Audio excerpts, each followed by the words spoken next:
Hey, hey, hey, hey, hey, hey, we're live again. We are. Well, we think we're live. Are we live? It Well, says we're live.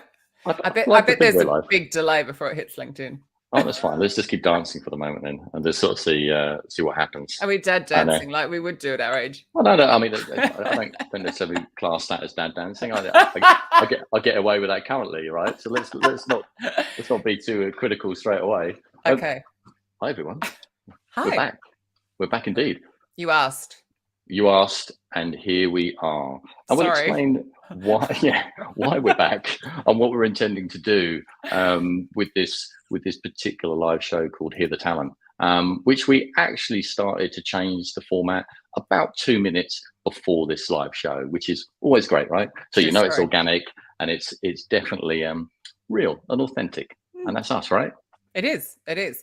And one thing to be aware, if you are on LinkedIn, now I've got LinkedIn window open and a Facebook window open, but if you really wanted to join the fun, come over to Crowdcast. Yeah, So it's it's a whole lot easier for us. crowdcast.io, hear the talent. Yeah, because we'll actually see your comments. Yeah, exactly. And we'll actually see you, Yeah, which is even better. which Which is is even nice. better. So, thinking along the lines of the fact that yes, this is familiar for us, Katrina. Yes. Certain folks may not even know who we are. So, What? yeah, well, yeah. Look, Okay, I mean, check. Debbie's there. Maybe she could do the intro for us. And Shall Jim's we there bring as her on? well. So, Let's bring him on. No. yeah. Terry will kill me if I do that. Well, I don't know. I reckon she'd be Okay. up for it. You've given a pre-warning, so maybe that's enough. E Get F warned. G H I J K. Let's go in alphabetical order. You go first. Yeah, exactly. Oh, yeah, me first. Okay, cool. Me, Glenn Martin, and I think if you checked out my LinkedIn profile, you'll know that I think it's talent acquisition in-house professional, something along those lines. It's a really elongated job title, but basically, I'm a recruiter through and through. Last 15, 16 years, 16 years now, plus, yeah, baby, yeah. And I now run Nevermind the Job Spec Limited with the very amazing Logan McGregor and the super awesome Kaylee Plummer. And we are an in-house kind of recruitment team working with startups and scale-ups. Now that is not a pitch; that is just setting the scene. Absolutely. And Absolutely. Which will come in a minute. yeah, exactly. Well, later on, right?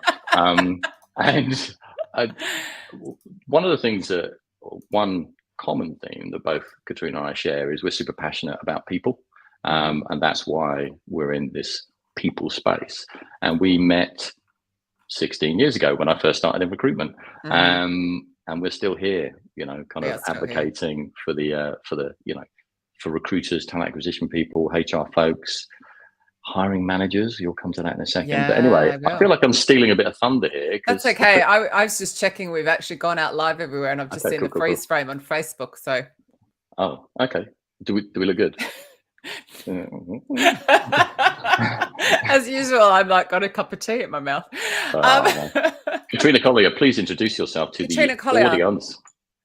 I'm probably best known as the author of the Robot Proof Recruiter. Second edition is out now. Well, actually, unless you're in America, you have to wait another 13 whole days. I don't know why North America has to wait. In a fabulous new color, but most importantly has lots of new contributions. The reason we do plug it so shamelessly is I donated my royalties to Hope for Justice charity, so don't buy one, buy 10. I am also an industry veteran. I've been in it for actually nearly 2 decades, so a little bit longer than Glenn. Glenn and I actually met back at the Toxic Toilet recruitment agency we used to work at. And since then, I've been in-house, I've been training, I've got to speak around the world. I've run events, I've been a trainer. What else have I done? Read a book, blows my mind. Now I'm running The Collective, which is a coaching and mentoring space for recruiters. And I run these incredible design thinking workshops with leaders of talent acquisition and their teams. Could be HR and their teams. I've done one of those recently. All about getting people to collaborate better, to deliver a better experience for candidates, which I am loving. The results are mind-blowing. So it's and on that, yeah. And well, I think that's a bit of a kind of soft pitch in terms of all the things you've done. Total you're pitch. being very you're being very very modest there, I think. But on that point around the kind of collective and actually what it means to create, and we all talk about it, right? The candidate experience. And yeah, my God, it seems more and more important every year that passes. that piece around kind of the individual's experience or the candidate, Yeah. everybody knows, just becomes incredibly more important. And Well, I wonder whether that's really kind of resonating. We got to a point where it's like, oh yeah, candidate experience, we'll talk about it, but are we still doing it? Anyway, that's something we'll probably come on to. Well, it's actually really interesting because when I was doing the description, I had a weeny bit of a banter back and forth with the editor, because I wanted to write the noise and transparency created by the internet, because I personally think that's the game changer. You know, you and I are pre the impact of the internet. The internet was there, but it wasn't like, and I think that's why the candidate experience every year has become even more important, because companies are becoming more and more transparent all the time. The more reviews are written, the more people go to recruiting hell, all that sort of stuff. And then there's the noise that everyone's fighting through because there's too much recruiter spam. So it's actually, that's why. It's just the good old internet letting everyone see behind your doors. Exactly, yeah. What was it? The X-Files. The truth is out there. And people can find it. So be mindful of that. Yeah, they can Google it straight away. So as you know, I like to plan. You like to freestyle. I like to plan. This is why we complement each other so really well. So my idea of this kind of soft agenda was, we've introed ourselves, which is great. So for anybody that doesn't know us, they kind of know what we do now. I guess what they want to understand is, okay, here the talent. What is it? What are you doing? So you said to me, you could introduce this. So this is on you now, because this is my introduction. Okay, go Glenn. So I think, you know, for those that know us from the Social Recruiting Show, which was an amazing experience, certainly for me, yourself and Audra kickstarted that. And it was totally Audra's idea. She totally pitched me back when there was Blab. Exactly. And that's the thing. It was kind of an incredible journey to go on. We really focused on, and you started it and we continued it, focused on offering a platform for individuals to really talk about their talent acquisition, recruitment, HR experience, how they wanted to advocate and improve our industry, which is amazing. And we got a whole diverse groups of individuals on there talking about multiple different topics. And like all great things, they do have to come to an end. And I think we were at that point where there was other kind of journeys and things that we wanted to do. So we rounded out, which I think very successfully, and hence why, you know, when we did your book launch, people were like, oh, there's a Social Recruiting Show coming back. So that's always great, right? It's a really lovely thing to recognize that people were quite excited at the prospect of that coming back. So they missed us. Yeah, go on. They missed us. Oh yeah, they did. Yeah. And that's lovely. It's quite sweet. Really sweet. Oh, it's incredibly sweet. Incredibly sweet indeed. And I think we just continue to talk, don't we? Weekly, daily, and too often. I don't know. Yeah, and I think we just kind of hit upon, okay, what do we do this again? Yes. Do we do this again? The real reason, be honest. Can I say the real reason? Yeah, of course you can. Yeah. We have the worst podcasts. You know, I'm like literally on the HR channel with like Matt Alder, Chad and Cheese, and there's my baby podcast, never getting fed, and there's your baby podcast, never getting fed. So we actually thought, on top of the fact everyone wanted us back, which really wasn't that evident until we did the book launch. So thank you for all that feedback.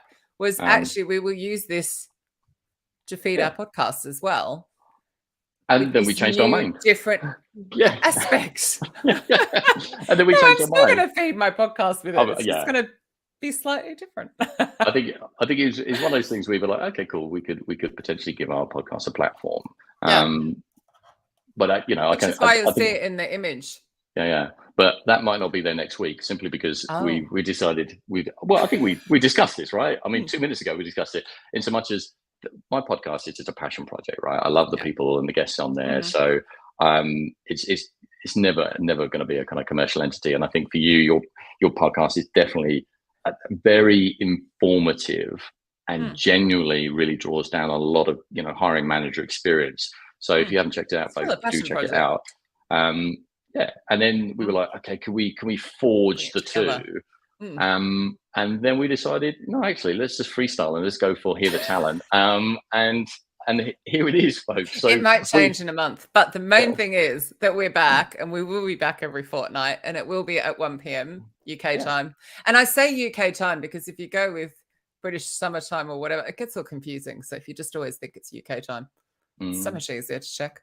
Yeah, 100%. It can be 5 hours earlier in the East Coast. It can be 4 sometimes. Yeah. It can be confusing. And that's your planning domain, because I remember the social recruiters, they used to sort of say to me, okay, what are the times? I was like, Google, BST, GMT. I have them off the top of my head. It's quite sad. Yeah. So yes, if you're on the West Coast and you'd like to talk to me at 4 o'clock on a Friday, the answer is no. So their time. So here we are with Hither Talent. Mm-hmm. And I think our plan is to, again, create a platform for new voices to contribute to what we all experience as this kind of people, HR, talent acquisition space. And what we are really keen is, we want more new, diverse voices, people that have never even thought about kind of speaking about their experiences thus far, because they're like, oh, okay, there are influencers in the space, so therefore they have the opinion and it filters down. No. If you have an opinion, an experience that you want to kind of share, chat to us and let's see if that could be something that we can bring into alive. And for those who are like, sure, they've done this before. They're talking, it's not true or whatever I'm trying to say.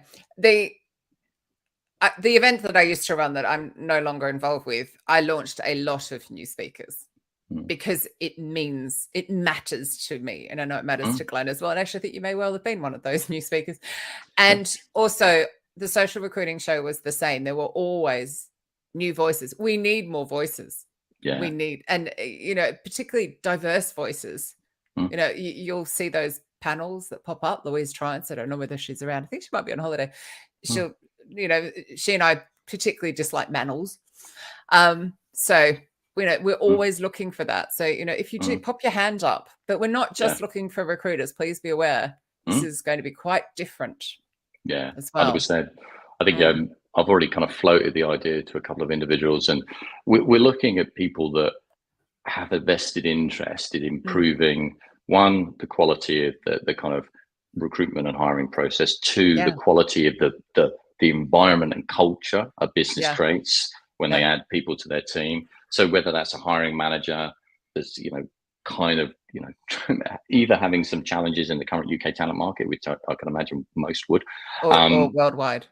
Oh yeah, definitely worldwide. That's where Glenn is. Yeah, exactly. You're unconscious bias to the UK. I think the bit that I love from your podcast was as well, and this goes back to when a lot of the people listening will be recruiters because that's our audience, right? People know us and will tune in, but also to like open your eyes and help you open your hiring manager's eyes with if we interview people who they did a degree in X and they're now doing this, or they left school at this time and now they're doing this. And it's that, I'll say to people all the time, I did not have a degree and I failed English. I've written a book.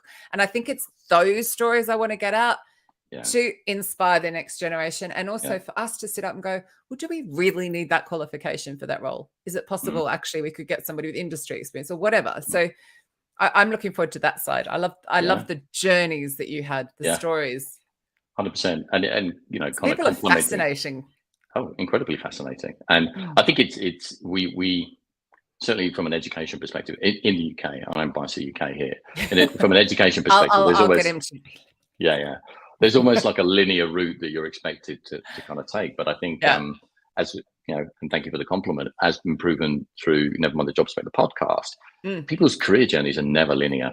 They're never linear, and the decisions they make and the things they have to kind of weigh up and explore and think about, bringing them to the point where they are now is truly fascinating. And then the contrast of that from obviously the hiring perspective is essentially when you're in the hiring seat, right? You have a mega responsibility, right? You're not just hiring somebody from your business. It's so much more than that. And if you're sitting there as a hiring manager now going, oh yeah, I just need to hire a couple of people for my team, and that's pretty much the extent of how you're thinking about it, you will make poor hires. 100% poor hires.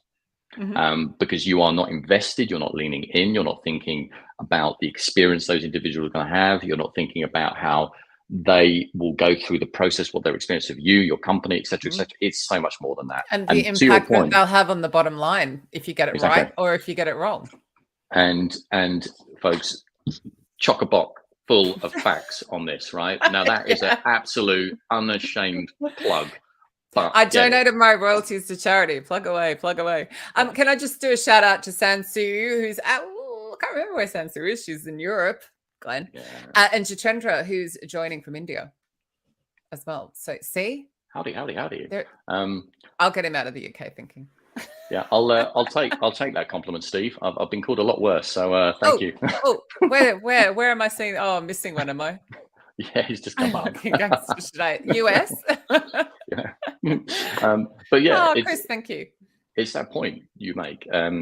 There is genuinely a challenge globally when it comes to kind of hiring really great talent. And I'm not saying hiring great talent is a minority of people that you're targeting to hire. It's really about the individual that will have the impact and value on your business, and vice versa. Yeah. You will have an impact and value for them.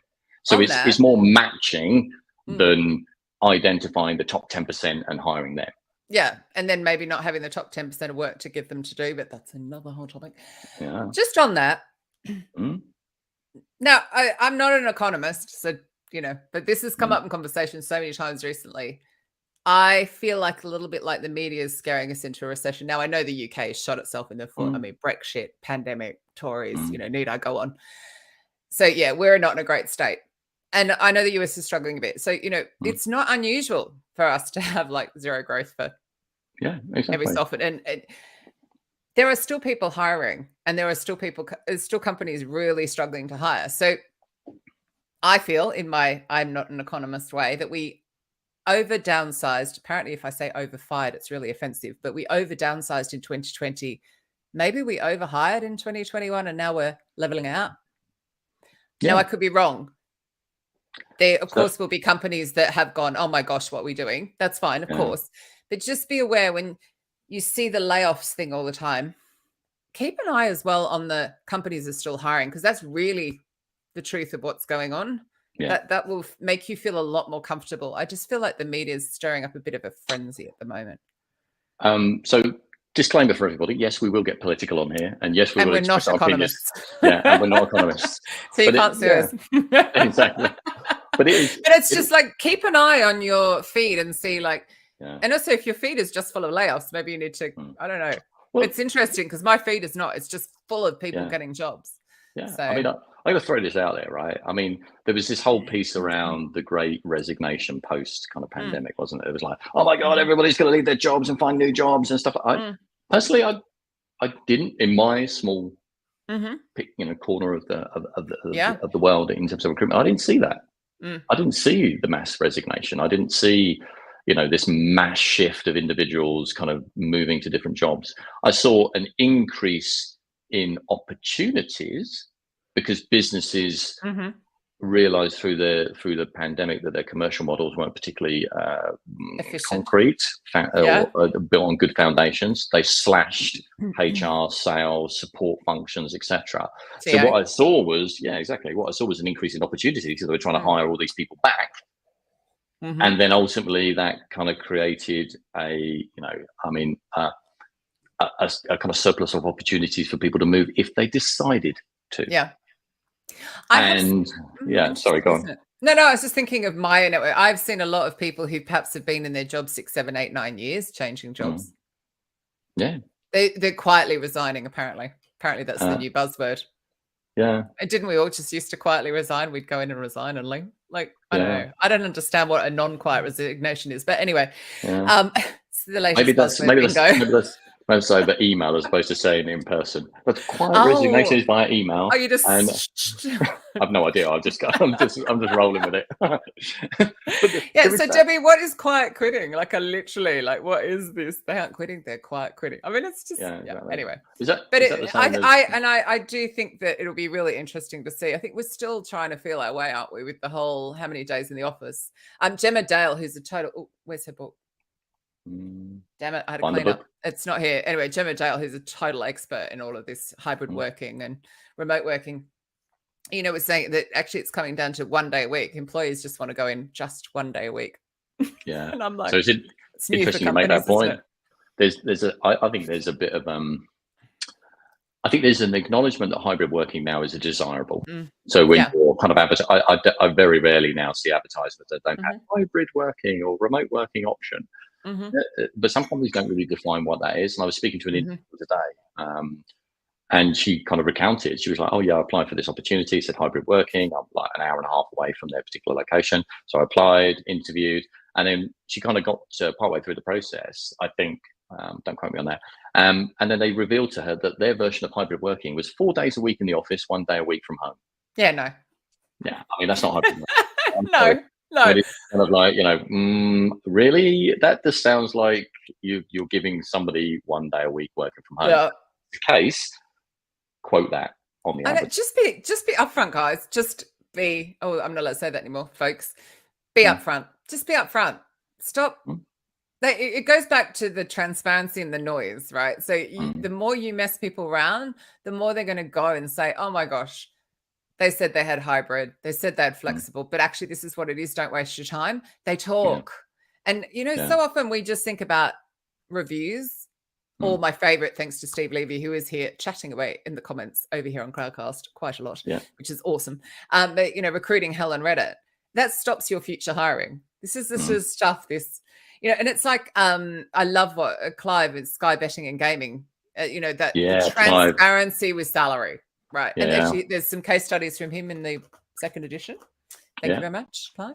The transparency with the salary, none of that. Hurdle jumping. People have a basic right to want to know what the salary is, and you don't really need to know what theirs is. It's none of your business. So it's just, I love that. Chris Pawsey has written lots of comments here. Quiet quitting. Don't you just stop showing up? And I've done that. I've taken that approach, Chris. I've taken that approach in my early days. Steve Levy, typical New Yorker. He goes in for 1 day a week for the free lunch. The 11th commandment, thou shalt not pay full price. Nice. Like that, Steve. Until they can you. Oh, okay. Chris left a letter off. There we go. Quiet quitting. Don't you just stop showing up until they can you. Oh, love it. Look, Steve's coming there. Flexible now means we have virtual yoga classes. I quite like a virtual yoga class. Winning. But I think, again, it circles back to this illustration that if there was the perfect recruitment and hiring process, everybody would replicate it. I'd have nothing to do. Exactly. The nature I really enjoy doing workshops. Exactly. The nature of business, the nature of human beings, the nature of, kind of the people's face is continually evolving and expectations are changing. And I think it's important to, as certainly my side of the room, kind of recruiters and talent acquisition folks, to be really at pace and or tuned into what individuals that are looking for opportunities really want now from you, from the company you represent. And it's not enough now to just go, hey, we've got, kind of blind hiring process, unconscious bias. We've got a tool for that now. Well, okay, that's great. You've got a tool on the front end. But what about all the hiring managers? Have you actually taken them through unconscious bias training to make them aware of their unconscious bias? Because you've got a great, maybe a fair and quite, kind of anonymous process at the beginning. But then it gets into the actual kind of interacting with the hiring team, and then it's like, okay, always going to happen, isn't it? Because we're all biased. I think something interesting that Steve Levy says here. We're growing, but without real workforce planning, what do we expect? There is a brilliant book on that. Again, going blank, which is so bad. I will have to stick it in the notes below. But agile workforce planning. I know that's the name of the book. It's so annoying. I can picture. I know he's spoken at one of my events. It's bad. I just names. I'm now actually in post-menopause. I still have brain fog. So we'll come back to that. But we'll name check. What I would really love, and I think one of my aims with the collective, like it was with the mastermind, is to get recruiters to sit up, partner, to go out to the business. If you're on a hiring freeze right now and you really want to cover your butt, get out in that business and say, okay, we're on a hiring freeze now, but what happens when we unfreeze? We could be 3 months behind. If you had a crystal ball, if we weren't on a hiring freeze, what would be next? Can we start mapping out the market? Can we start seeing what's around? Can you start asking them what's going on down the line? That's what I want to see. And I hope with guests that we bring in as well, when we've got in the business perspective, we can hear more about what they would love us to do. And 100%. And I think one of the things that is a real value add, if people are sitting there kind of like, okay, here the talent, kind of another recruitment people kind of live show, you know, we are merely, you and I are merely the conduits to a community and group of individuals that are actual working professionals in recruitment, in people, in HR, in the people space, right? So it's not as if we're sitting here on our ivory towers, kind of like looking at different trends and then kind of looking at which ones are interesting. You are directly partnering with businesses and hiring managers and really helping them work through that process. And I am directly hands-on with recruitment, doing the frontline stuff with startups and scale-ups. And then you look at people like Debbie, Chris, Steve, everybody that's dropping in the comments, actual recruitment professionals still doing the job. So if you're looking for a source, you know, of actual real day-to-day, real life information, this is the space, right? That's the plan. That's a big pitch. That's a big plug right there. Big plan.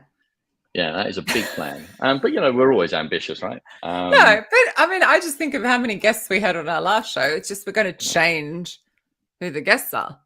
Yeah. Are you going to give us a little clue about the... You said you've got a couple up your sleeve. Yeah. So what sort of like, without giving names away, because they might say no, what sort of demographic, what's interesting about them? What made you choose them? Well, by virtue of individuals kind of within my network, that sounds really vague, but I don't want to name names because it sounds like I'm kind of name checking. We've started to move into the kind of sustainability, climate change, environmental impact space by our clients. Now, which is a fascinating space. So almost like climate tech space, all new learning for me. So, you know, I'm not an expert by any stretch, but talking to some of the individuals that are very prominent in these kind of startups and scale-ups and what they're trying to achieve, it's interesting to get their perspective on both hiring for essentially what is a nascent kind of like talent market in the UK, and then thinking about the kind of global impact of that, coupled with their kind of very new perspective on kind of recruitment, right? So it's kind of like, okay, not only have they never hired in kind of the UK talent market before and sort of looking at all these trends and how people want to transition into this market, but equally, they've never really hired broadly in the kind of UK talent market before. So their experiences could be really quite unique. Lovely to hear the passion. Like what? Yeah. You know, like you and I left the proper world of work and started up our own businesses, and you know, they might be baby businesses, but they're our business and their passion. They're a passion. It would be lovely to hear theirs as well. What's driving them to 100%. Do that? And all within of that. Again, that story and how, like that's what I want when we say hear the talent. I want to hear from people of their stories and that. 100%. Because it could be inspiring. And within that, there are folks within the kind of fintech space, you know, kind of CEOs, co-founders. I'd be interested to kind of get on and get their take on, you know, kind of how they've tried to scale businesses, you know, investment, you know, how do you think about kind of investment? How do you think about investment rounds? How do you think about scaling? What's needed? You know, so when you're thinking about, okay, a business and a product and a service, well, that's great, but that ain't going to happen unless you have an incredible team that's you know kind of supporting and driving that business forward. So there's different, to your point, different perspectives that we're looking to explore in Hear the Talent, to really give everybody that kind of reference point around, I guess, the people space, both globally and kind of UK centric as well. But equally, I'm going to make them stop saying UK at some point. Okay, and then okay. Steve's just put in there a session where people pitch their ideas. Could be an option, Steve. And what sort of ideas? Yeah, what sort of ideas? We're not an incubator here. Gosh, it's a but that's live it. Show. It's called, and equally within that, we discover more about their own journey. So I think that the blend will be really cool, very informative, and by naturally kind of draw in that kind of people perspective. Yeah, Chris, UK. I will stop saying UK. Where's Chris? Is he here?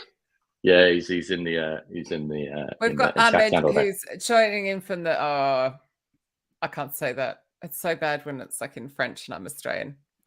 Oh, the Ivory Coast. There we go. Oh, I can interpret it. Sorry. Yeah. Just you don't want to hear Australian French. It's just the worst. And I think one of the things I was thinking about for us to chat about on this was what we well, you corrected me. I said post-pandemic. You're like, post-pandemic, eyebrow rise. You know what I mean? It's just kind of like, what is post-pandemic? But I do think there is perhaps some, certain trends that have developed out of, the kind of post-pandemic world. I was interested to kind of get your thoughts, because obviously, I mean, that informed to a degree the second edition of the Robot Proof Recruiter. Oh, I mean, so gosh. were there any kind of when I got standout to that kind of flexible takeaways for working you? bit, that was Yeah, just exactly. so Yeah, that was so funny. I think that I've been saying this for ages, that the internet gave people power. I mean, this anyone who's heard me talk knows that I say when I started out 30 years ago, there was no transparency. The second in charge, I just started working in a bank because I didn't know what I wanted to do. The second in charge in the branch of that bank used to vomit at lunch. She was that stressed. But you couldn't go and see the jobs, so you stayed, right? She's in that toxic environment.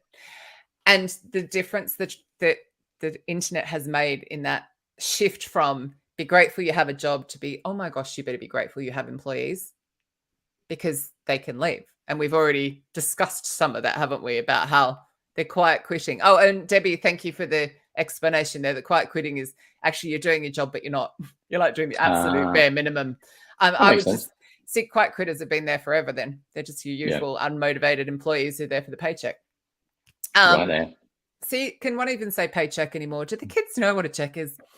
It's like, why are we still calling it that? We just aged ourselves dramatically. But it's that shift, and that the power is really with employees, and I love that. And I think what to me happened in the pandemic was more people got technically savvy because they had to.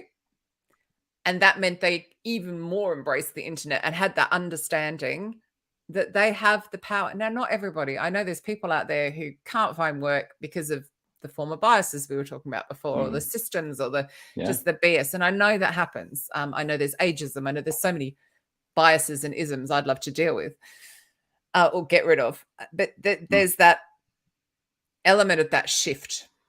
And I do love it, because it does mean that the companies that get it are really taking care of their people. And not the actually, I think it was Martin Dangerfield's post earlier about, don't buy a ping pong table from Argos. It's not about that. It's about more. And, Reward Gateway, who were such a supporter of my event for so long, everything that they do is all about that recognition and keeping people and employee experience. And I'm so grateful it shifted. Yeah. But what I feel is in this post, I say that because obviously COVID's still here. And, well, Steve O'Donnell agrees with you. He's like, there'll eventually be a post-pandemic world, but not for a while. Yeah. And having had COVID twice recently, it's like, it's still here. But I think it's this unrealistic expectation I'm still seeing from employers that we were just talking about, and many of the people in the side channel, they're recruiting day to day. They see it happening, but this lack of realism. And I think the most stupid thing I've seen, though, and I can't think if this is in addition to or not, but, companies that were so incredibly successful with everybody working at home. I mean, we're talking like their productivity went through the roof, their profits went through the roof, and they've dragged everyone back in. Now, that's just post-pandemic stupidness. Because it's oh, sorry, there might be swearing as well. There will definitely be swearing. Stupid is swearing, but yeah, just watch out for when I get on my soapbox. So it's interesting. I just feel like even more the power's gone to the people, and that's what I've seen happen, and that's how I feel this world is. Yeah, and that's a great thing, because ultimately, then hopefully, and maybe this is controversial, but what you find is as that kind of power kind of swings towards the individuals looking for job opportunities, is there a kind of counterbalance where companies then try and not control, but seize some level playing field with more tools, more screening, more hurdles to jump over, etc., etc. It's kind of like, you get this kind of, okay, there's lots of people out there that may be great for our business. It's heavily competitive. We want them to go through this really kind of stringent recruitment process, because I've seen like the number of rounds of interviews have increased, like for kind of certainly for mid-level manager level opportunities. It used to be kind of two, maybe with a culture, and now it's like 3 or 4, and a I know. presentation I read panel. about a 9 And earlier. yeah, now I'm a This fan person went through 9 and then Mm. actually withdrew because of the answer to one of her diversity and inclusion questions. Yeah, it was basically fobbed off, and yeah, I wouldn't have gone to the night. I would have put out earlier. Interview yeah. fatigue is a real thing. It really It is. is. Michael It Blakely, is. thank you for that. And Yeah. I wrote in my LinkedIn newsletter Mm. that I was going to call it Fang Off, but I didn't think anyone would get it other than me, who thought it was really funny, like really funny. I mean, one of those, oh God, you're so funny, but no one's going to get it because my humor's warped. But even people are withdrawing from Fang interviews because don't be ridiculous. If you are listening and either you're a hiring manager or you have hiring managers who just don't trust their own decision-making, that they need to have so many rounds, you have a bigger problem. You need to be getting someone in to, well, preferably me, to run a workshop to really work out what the problem is. But after that, get someone in to help you give your hiring managers, particularly your new ones, the confidence to interview and in their decision-making. Because it is a skill. I would even say I'm not a very good interviewer because I just completely, fully and utterly trust my intuition, which is dangerous.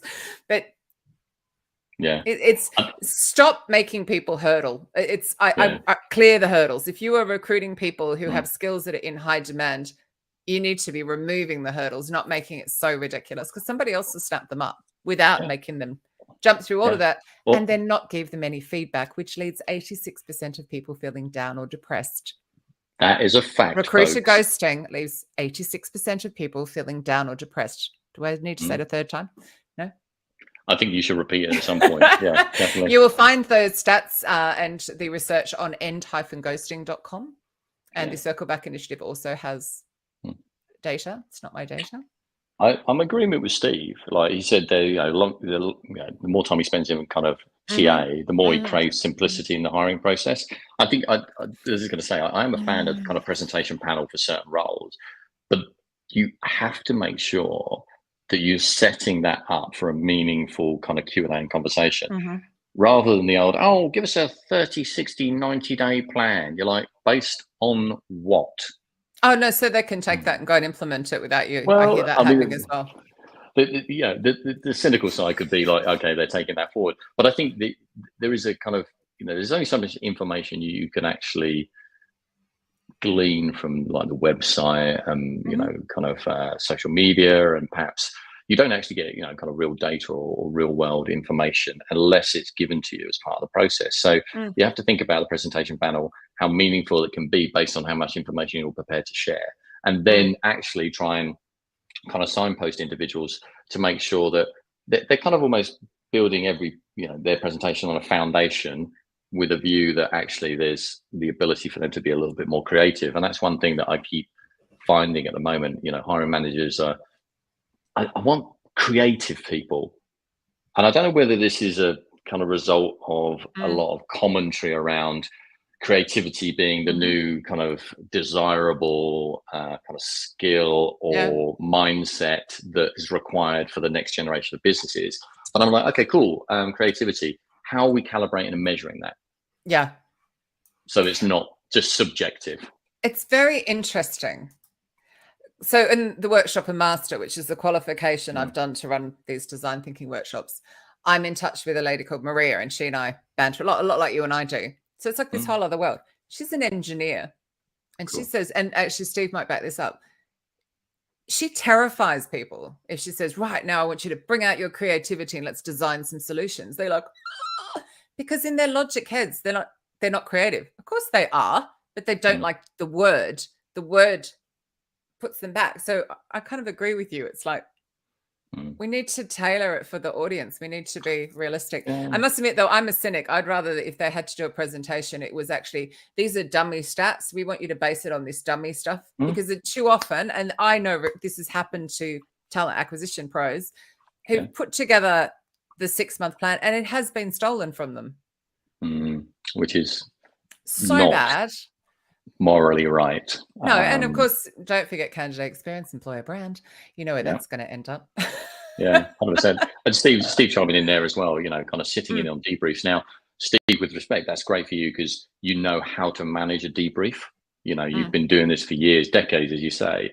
Now, for individuals that are probably new to recruitment, they might have, 12, 18, 24 months experience sitting in on a kind of debrief with, C-suite individuals, leaders. What guidance are we going to give them to be kind of confident around, kind of managing, pushing back, when to push back, how to articulate that? I think that's probably one of the things that we should look to, or chapter 5. That's one of the things I think would be interesting. Yeah, Steve Levy, Maisha Cannon, and Tanji Pettis. To be fair, big crowdsourcing. But but then that goes back to TA leaders. So okay, I'm sorry, I'm not meaning to plug it, but I have just launched it, and you've been through the mastermind, so you know the difference that it can make and how I'm empowering recruiters. And because Steve's got 4 decades, I've got 2 decades, you've got 1.5, we're older, and you get more confident and you get more audacious when you get older. It's just a simple fact of life. But for the newer recruiters to feel that they can push back, they have to know that their leaders will back them up, because I hear it all the time. So I'll have a recruiter who I'm championing to do that, and she'll say, oh, I pushed back, so they escalated it, and then it came across, and then it came back down to me, and I got told off, rather than I got told, well done, you. Because everything comes down to the intake strategy session. Going back to your earlier question about, do you want to, if you're just going, oh, I need some people, you're setting yourself up for fail. Recruiters are setting themselves up for fail if they don't do a proper intake, and that means push back. Yeah. So Glenn's a baby recruiter. I am indeed. I think we're allowed to use that term. It. I love baby recruiter. It means anybody that's new to the industry, or basically less than 5 years. But it's said with affection. Totally. Affection and respect. Totally. You're not burnt out yet. Yeah. Baby recruiters. But it's the same for the hiring managers as well, right? So, you're kind of to that point around, they're sitting there. Everybody's like, okay, cool. You're the hiring manager. You know what you're doing. Yeah. This is, oh my gosh. This is my, do you remember it's my first hire. Do you remember Sue Ingram's That Event talk? Where she talks about, basically you promote people and then you don't give them any support and they die. I just love the way, I know you were there and you saw it. I'll have to dig it out. But it's talking about that fact that so often it's like, this person's an amazing engineer, so let's promote them to a team leader and not support them. And in fact, oh God, when was my people-pleasing LinkedIn newsletter? That's a while ago.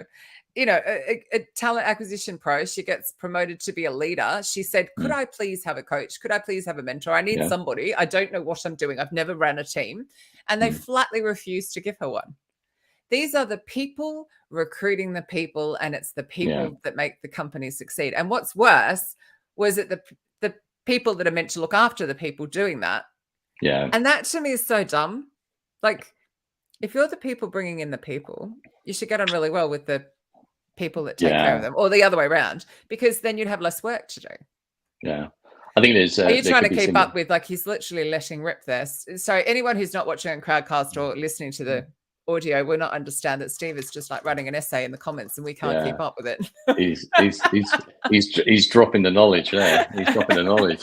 But yeah, it's interesting in so much as, and I think this is probably an idea for a guest, in so much as individuals that are working with, kind of leaders, hiring managers, to help them think about, okay, you now have X amount of million investment. Yeah.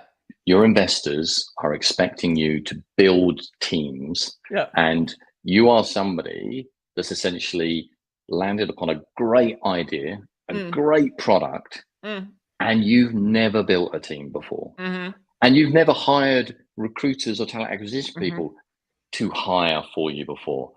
You're like, and that can be a place of real kind of two things. Starts with an F, ends with a K, and has a really long exactly. It's a duality though, isn't it? The investors think, oh, you're capable because you built this product and service. You're like, I should be, but I'm nervous about how I approach this. Yeah. And that space, that period of trying to maybe educate yourself and understand what you need to do, I think could be an interesting Totally.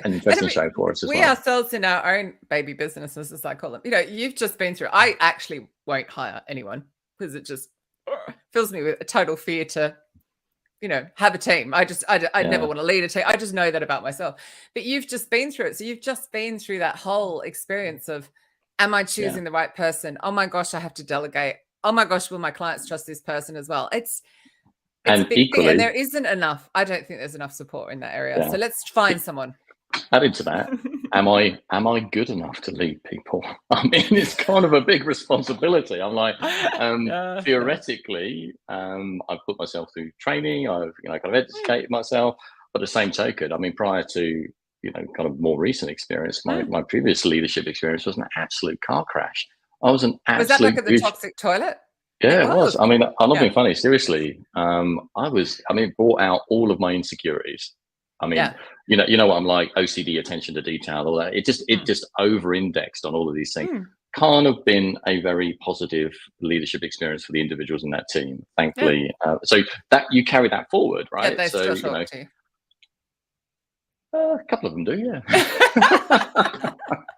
But it is, isn't that this? It's really funny because looping it back to the robot proof recruiter for a second. So much of the book about is the human side.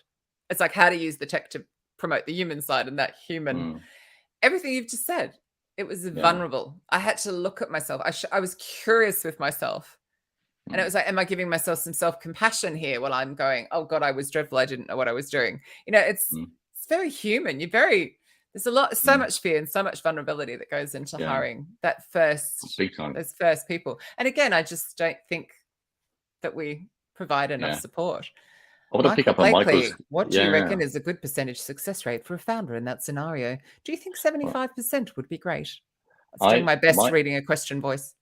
That was very good. I feel like I'm in a mastermind chair now. I think, to be fair to Michael, I think founders typically do the default thing that founders do, which is one, they hire people they know, or they hire people that are recommended by their investors.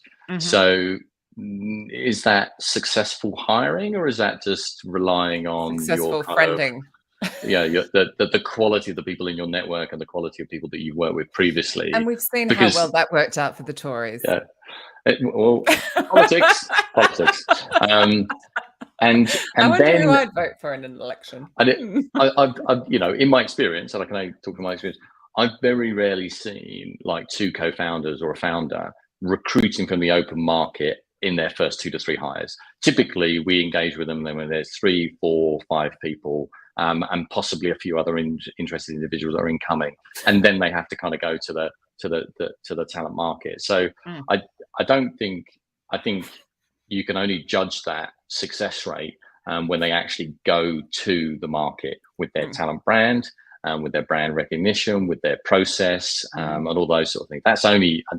And to be fair, I don't think there are any stats out there that sort of says what a good success rate is. And we're certainly not going to read the one that Steve Levy has written in the comments. That we are not reading that out. So for anyone who wants to know, you'll have to come over to Crowdcast. Two things. One, I think it's a great. Two things. I think one is a great question by Michael, and I'd like to be able to answer that through the process of the other talent. Two, let's take a record of Steve's percentage guess and see if he's right. And just not the next 2 sentences. But it would also be really interesting to hear from you as well. So, feel free to drop a comment in. Who would you like to hear? Who do you think is interesting talent? Do we actually even like that word? But yeah, is it a talent show? It's a talent show. Well, it's hear the talent in the context of hear the people. And maybe, here we go. Are we looking at a rebrand now? Could be. I mean, we could be looking at a rebrand after the first show, but which is fine, and it's our prerogative. Yeah, exactly. Yeah, but I think that's the joy of the learning as we go. And actually, to be fair, I think, gosh, I go back. We were live for 5 years with the Social Recruiting Show, and so when Audra first pitched it to me, and we first turned up on Blab, which they then just got rid of, which was the worst. It was such a cool technology. We didn't know what we were doing. It evolved, so this will evolve. And who knows? 100%. And just coming back on Michael's comment, yeah, 100%, right. I mean, early stage startups, it can be quite literally like a revolving door. It's like, oh, we think you're great. Come through, have a couple of conversations. Oh, they're amazing. They're like us, hiring in your own image. First mistake, folks. Unconscious bias there. They're like us. They understand what we're doing. You bring them in to a functional role that requires capability, and then suddenly there's this mismatch between function, capability, and mindset. Well, they sound and look like us, and they talk like us, but they're not doing what we need them to do. Affinity bias. It's really interesting. I'm having a conversation with somebody at the moment, and she was brought into this recruitment agency to make it less pale, male, middle-aged. And they've done that. So they've hired their friends. So it's all very much, I'm trying not to say cowboy, but it's a lot like that, right? And she's saying misogyny. She's saying comments that make her uncomfortable. She's like, I'm not going to bring anyone into this team. I'm not going to bring a female into this team. She's managed some other diversity, which is amazing. But it's that ability to be honest enough and vulnerable enough again to look at yourself and go, actually, if we really want to do this, if we really want to have a diverse team, we've got work to do here. Well, we've got to 100%. be aware. Oh my gosh, it's okay. Look, we didn't realize what we were doing, but now we do realize. Now someone's telling us you need to believe that someone as well. Yeah. And then you need to start taking some action and see what happens. Yeah, totally. And a really, really valid point, really valuable point. I was just thinking, given the fact that we've got all our kind of friends in the chat channel here, let's do a bit of a poll, in so much as, folks, hear the talent or hear the people. What do you prefer? What do you think lands? Which one do you think lands better? Tell us what you think. We'll aim to be guided by you. Tell us. Oh, no pressure. Do we sit here and wait? Guys, did you hear that? You've got to put your little comment on there. Yeah, go for it. Hear the talent or hear the people. On Facebook. I'm not sure what happened over there. I don't even know if it shows that I'm live. Exactly. What do you think is going to be better? Or alternative suggestions? I'm sure Steve will have some alternative suggestions. Oh, heaven forbid. That could be quite entertaining. Come on, Steve, what you got? But yeah, I think it's again, it's.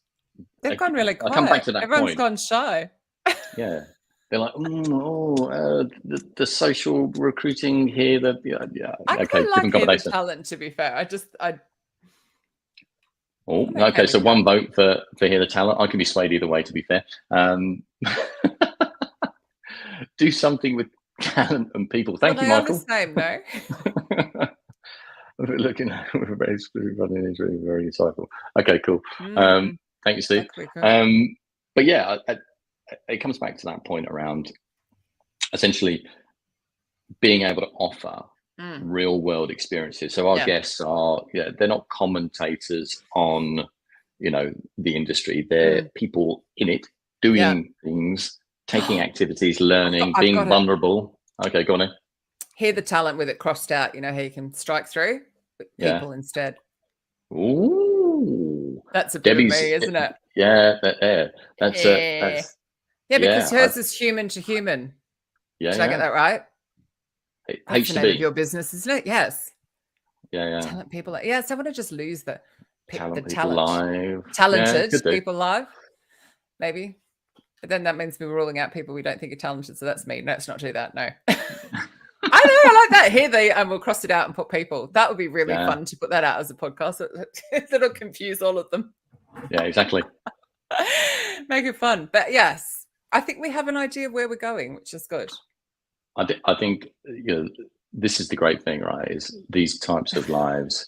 What's this? Let's have career counselors. So to explain, so Steve Levy's just written in the comment, let's have career counselors make a case on how the ATS eats people's resumes. That is because in the US, unfortunately, there are a lot of influencers in the job search space who say that one, you should keyword stuff your resume, which you absolutely should not, or white it out or do anything silly.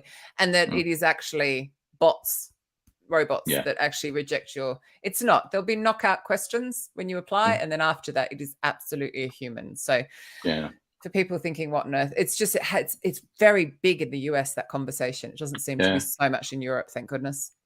I think, HD, human to business. That's right. I got the human. Yeah.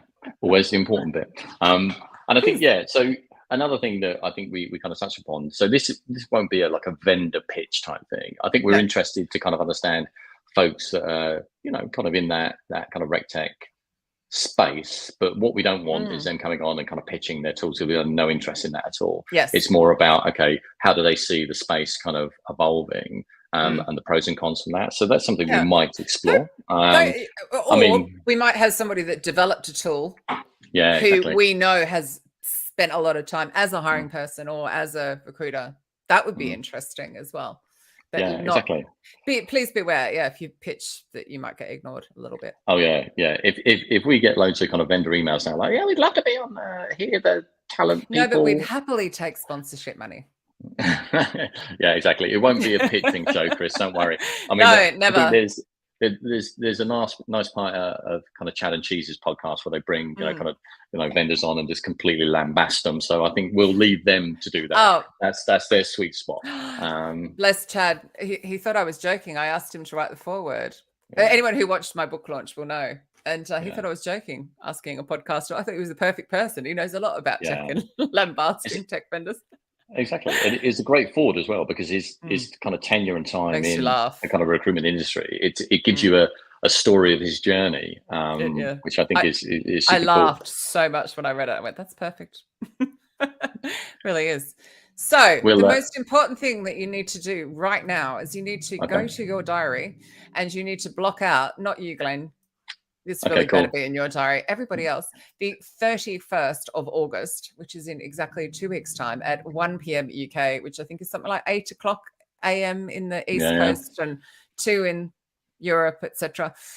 Block the time out because we will be here again. Again, come to Crowdcast if you really want the full-blown experience. There'll always be a link on LinkedIn or Facebook, wherever you see it.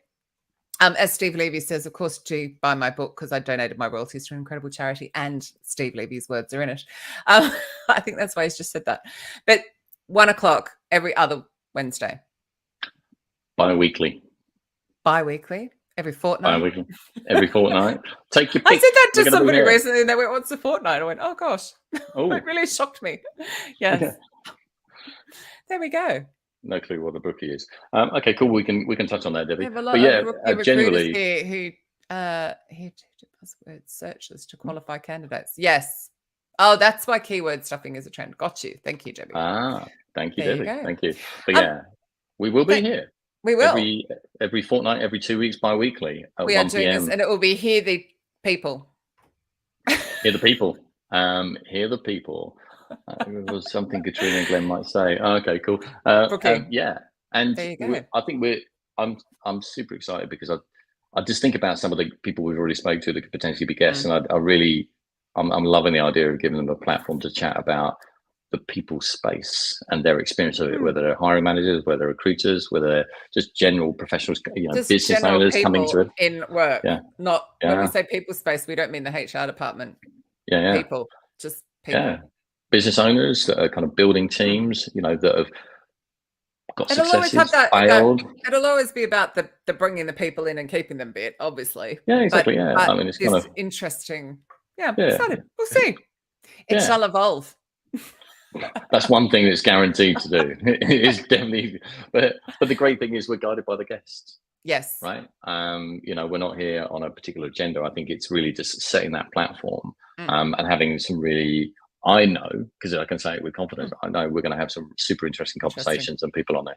So I'm really looking forward to it. And just want to say thank you to everybody for joining us today. It's really, really cool. Early. Yeah, 100%. 100% indeed. Those that very much appreciate lunch breaks. So this is like the first of cross out the talent people. So I can adjust that right now, so we can make it just say that already, like we planned it. Perfect. Right. Like we planned it. Out how to do a strike through. Chris wants a beard episode. See, that is the perfect way to end. Well, we will to be find fair, a beard. I know. Clive. Doesn't Clive have a beard? Clive has a beard. Ted Hewitt has a beard. Ooh, my dude. Interesting. So we'll find some women with some beards as well. Yeah, 100%. Yeah. Right. All good. Okay. Thank you, everybody. Thanks, everyone. Take it easy. Bye. Look forward to seeing you See you in soon. a fortnight. A fortnight. Bi-weekly.